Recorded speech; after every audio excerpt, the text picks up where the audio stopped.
बच्चों, कल हमने आपको गुणनखंड विधि से वर्गमूल ज्ञात करना सिखाया था और कुछ प्रश्न हल कराए थे 2B के।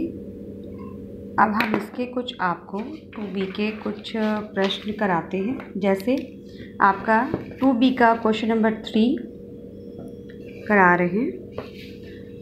प्रश्न है, एक बाग में आम के 2304 पेड़ हैं, 2304 पेड़ हैं। प्रत्येक पंक्ति में उतने ही पेड़ हैं जितनी की बाग में पंक्तियां हैं। बाग में कुल कितनी पंक्तियां हैं? ठीक है। जब बाग में उतने ही पेड़ हैं जितनी की पंक्तियां हैं, इस तरह के प्रश्न आ जाएं तो उनको वर्गमूल ज्ञात करके निकाला जाता है। बाग में कुल पेड़ कितने हैं? 2304। ठीक है। अब आपको इसका वर्गमूल निकालना है। गुणनखंड विधि से ही अभी निकालेंगे। 2304 सबसे पहले 2 से कटेगा। 2 एकम 2, 2 दूनी 4, 2 पंजे 10। ठीक है।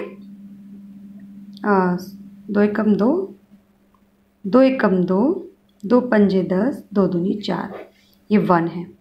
फिर 2 से 2 पंजे 10, 2 सत्ते 14, 2 छिक्के 12। फिर 2 से अभी 6 है यहाँ। 2 दूनी 4, 2 अट्ठे 16, 2 अट्ठे 16, 2 एकम 2, 4, 2 सत्ते 14। ये गुणनखंड आपको निकालने आते हैं। 2 दूनी 4। फिर 2 से 2 तिया 6, 2 छिक्के 12। अब कितना आ जाएगा? 2 एकम 2, 2 अट्ठे 16, 2 निम 18। फिर 3 तिया 9, 3 एकम 3। कब तक अभाज्य गुणनफल निकालते हैं? जब तक कि नीचे 1 ना आ जाए। अब आप 2304 को अभाज्य गुणनफल के रूप में कैसे लिख सकते हैं? 2 कितनी बार है? 2 1 2 3 4 5 6 7 8 बार। 2 गुणा 2 गुणा 2 गुणा 2 गुणा 2 गुणा 2, 1 2 3 4 5 6 7 8 और 3 कितनी बार है बच्चों? 2 बार। अब इनके आपको मैंने बताया था जोड़े बना लिए जाते हैं। ठीक है। 2 के कितने जोड़े बने? 4। और 3 का कितना जोड़ा बना? 1। अब आप वर्गमूल का चिन्ह लगाइए। 2304। जब आप यहाँ चिन्ह लगा देंगे तो जोड़े में से एक एक अंक आपको लेना है। इस जोड़े में से 2 के जोड़े में से 1 2 लिया, इस जोड़े में से फिर 1 2 लिया, इससे फिर 1 2, फिर 1 2 और इस 3 के जोड़े से फिर आपने 1 3 लिया। अब इसकी आपस में मल्टीप्लाई कर दीजिए। 2 दूनी 4, दूनी 8, दूनी 16 और 16 तिया 48। ठीक है। 48। ठीक है। इसका क्या मतलब हुआ? बाग में कुल कितनी पंक्तियां हैं? अतः बाग में कुल पंक्तियां बराबर कितनी हो जाएंगी? 48। अगर आपको लगता है कि आपका प्रश्न गलत है तो आप तुरंत इसकी जांच कर सकते हैं।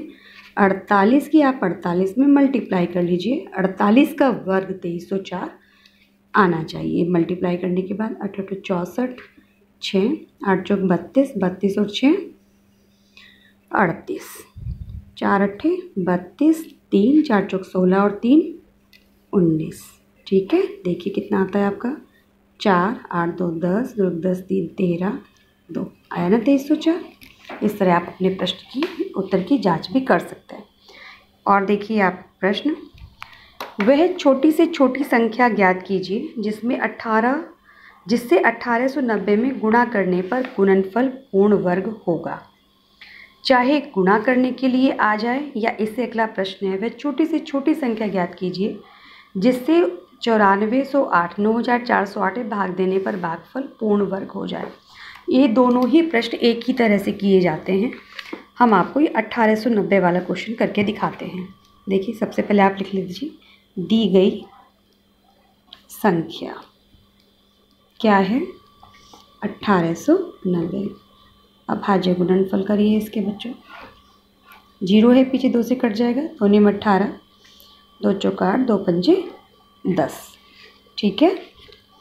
अब तो ये 5 आ गया। अब ये 2 से नहीं कटेगा। 3 ले लें। 3 तिया 9, 3 एकम 3, 3 पंजे 15। फिर 3 से काटिए। 3 एकम 3, 1 में नहीं जाएगा, 0 लगा लेंगे। 3 पंजे 15। फिर 3 से काटिए, 3 तिया 9, 3 पंजे 15। अब ये 3 से नहीं कटेगा, 4 से भी नहीं, 5 से कटेगा, 5 सत्ते 35। फिर 7 से काटिए, 7 एकम 7। अब आप 1890 को अभाज्य गुणनफल के रूप में लिखिए। क्या आ जाएगा? 2 गुणा 3 गुणा 3 गुणा 3 गुणा 5 गुणा 7। देखिए बच्चों, 2 का जोड़ा नहीं है, छोड़ दीजिए, 3 का जोड़ा है। यहाँ पे भी ये 3 है, इसका जोड़ा नहीं है। फिर 5 है, फिर 7 है, इसका भी जोड़ा नहीं है। तो जिनके जोड़े नहीं हैं उन संख्या को लिख लीजिए। वह छोटी से छोटी संख्या, छोटी से छोटी संख्या क्या हो जाएगी बताइए? जिसके जोड़े नहीं हैं उसको लेना है। 2 गुणा 3 गुणा 5 गुणा 7। 3 दूनी 6, 6 पंजे 30 और 210। 210 वह छोटी से छोटी संख्या है जिसका आप 1890 में गुणा कर देंगे तो जो आपको पूर्ण प्राप्त संख्या होगी वह क्या होगी? पूर्ण वर्ग हो जाएगी। आप इसको करिएगा, 1890 में 210 की मल्टीप्लाई कीजिएगा, फिर उसका वर्गमूल निकालिएगा। ठीक है, कल हम आपको भाग विधि से वर्गमूल ज्ञात करना सिखाएंगे।